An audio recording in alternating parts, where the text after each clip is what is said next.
ব্রাহ্মণবাড়িয়ায় ব্যাপক উৎসাহ উদ্দীপনায় আর্জেন্টিনা বনাম ব্রাজিল সমর্থকদের প্রীতি ফুটবল ম্যাচ অনুষ্ঠিত। ব্রাহ্মণবাড়িয়া থেকে স্টাফ রিপোর্টার, কসবা টিভির ডেস্ক রিপোর্ট। ব্রাহ্মণবাড়িয়া নবীনগরে ব্যাপক উৎসাহ ও উদ্দীপনার মধ্য দিয়ে আর্জেন্টিনা সমর্থক বনাম ব্রাজিল সমর্থকদের প্রীতি ফুটবল ম্যাচ অনুষ্ঠিত হয়েছে।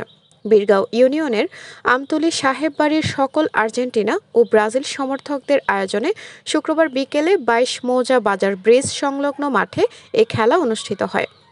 প্রধান অতিথি থেকে খেলার উদ্বোধন ও পুরস্কার বিতরণ করেন ব্রাহ্মণবাড়িয়া টেলিভিশন জার্নালিস্ট অ্যাসোসিয়েশনের সাবেক ভারপ্রাপ্ত সাধারণ সম্পাদক ও জিটিভির জেলা প্রতিনিধি।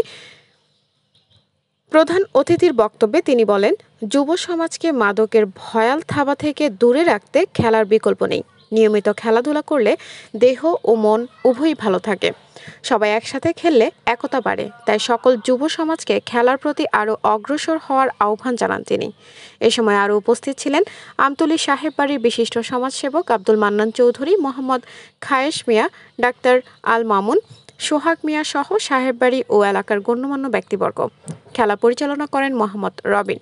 খেলায় ব্রাজিল সমর্থক আর্জেন্টিনা সমর্থকদের ০-২ গোলে হারিয়ে জয়লাভ করেন। পরে অতিথিবৃন্দ বিজয়ীদের হাতে পুরস্কার তুলে দেন। আমাদের খেলা দেখার জন্য সবসময় দোকানপাটে ভিড় থাকে।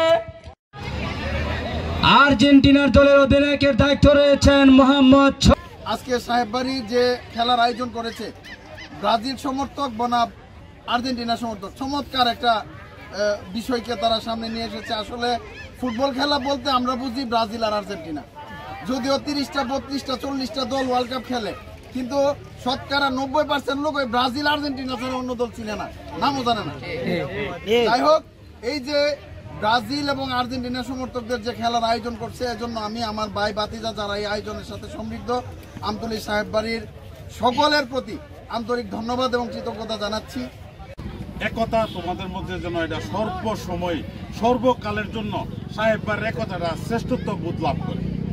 দ্বিতীয় কথা হলো, তোমাদের মধ্যে যারা আছে, তোমাদের ছোট যারা আছে, তাদেরকে এই সমস্ত জায়গার মধ্যে আগায় নিয়ে আসবা। তোমরা অন্যান্য পথে না গিয়া তোমরা এখানে তোমরা সংগঠিত করার দায়িত্ব রইল তোমাদের।